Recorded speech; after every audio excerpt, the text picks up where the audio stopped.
You're watching YS.TV. Hello, my name is Ilyas Hassan and I'm the co-founder of SendThatCash.com, and I broke the cycle. This is the new generation of young Somalis. We're breaking the cycle. Yeah, I was born in England, London.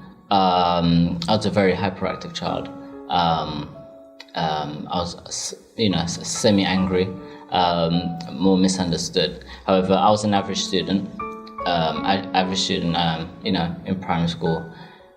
There's not really much you can get out of a child, but I was an average student. My parents are asylum seekers. My mum came originally from another part of Europe, Norway, but then we came here to London. So I was from a generation of family where your parents your older generation of family speak Somali, close to nothing when it comes to English. When I was in uni, it wasn't the issue of staying away from drugs, because I was never involved in drugs to begin with, so I didn't even know how to begin with drugs. And it wasn't following the bad crowd, because obviously I was more level-headed and I knew what the right crowds were, and I wasn't prejudiced, but you obviously can tell who's the wrong crowd. But I think that the main struggle through university was staying consistent. So when you start, you're eager to learn, you're eager to get those grades, eager to prosper. But when you get to end the second year, mid-second year, and the work starts getting hard, you have to stay consistent. You have to keep getting those grades, those A's, and that's the hardest thing. And it's also the distractions, because you do get a lot of distractions, but you have to be able to, not saying that you have to stay clear of that, but you have to manage out your social life and obviously university. So I think that was the biggest struggle, and finally getting to that end game of finishing your dissertation and completing your university degree. There are people that do give up on life and do things which are crazy and wild. But the thing is, there are people that want to do good, because not everybody is born to sort of go in self-destruction. So there are people that actually want to do good. So you have to remind them that there is hope for them, because it's not just like they messed up, but you have to leave them now. You have to also remind them that they can get back onto the tracks. You might be in jail now, but in 2-3 years' time, you could be doing something a lot better. You just have to turn your life around. And that's the message that I want to give. There's always hope that you could actually turn your life around. And it doesn't matter if you're 20, 25, 30, you could always make something of yourself. You are who you hang around with. So the people I hung around with were people that were just as ambitious as me, people that were going in the same direction as me. So being with those people, it made me achieve more.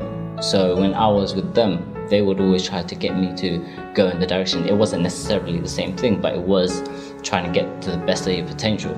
And I think that was the biggest thing when it came to achieving what I achieved. And it wasn't so much of staying away from, because I didn't really have those distractions of the wrong crowd and the community of people that just don't achieve. And it wasn't really that, it was more of having the positive energy around me. When you reach your goals, you always have to make another set of goals for yourself. So when it gets to probably 30s, I'll be looking to branch out into a different sector. I might have to move into sort of business. I mean, that direction's already been followed, but it might have to be that I move away from technical. I have to go into something like a business, or go into more economics. Or it's always you have to be open to decisions. Success, it's a combination of staying persistent and having a dream, because you can have a dream and you could you don't have to necessarily be persistent. Like, you could be someone that has a dream and you could dream your whole life, but you'll never be successful if you're just a dreamer. And people are persistent, but they don't necessarily do what they want. They do what other people are doing good. So they see somebody else, they're like, I want that, but then next week there might be something else. And you have to have a combination of those. You have to have a direction in life, and you also have to stay consistent and pursue that direction. And I think that's what success is. Hey, what's happening, people? I hope that inspired some of you guys. It definitely inspired me. Big shout out goes to the brother Ilyas Hassan. It's really an honor to be a friend of yours, bro, and I hope all the best for you, inshallah, you and your family. For now, if you guys enjoyed this video, please share it with people. You never know who it may inspire and therefore change their life around. I mean, that's the objective of the whole show. Make sure to follow us on Twitter, like our Facebook page, and if you guys can nominate young productive brothers and sisters that may want to share the story on breaking the cycle, that will really help a lot. For now, I gotta run to the barbers to get a shape up quickly. Please make dua that he don't mess up my hairline, otherwise I gotta stay indoors for like 2 months or something. Do you know what I mean? Peace. Assalamu alaikum.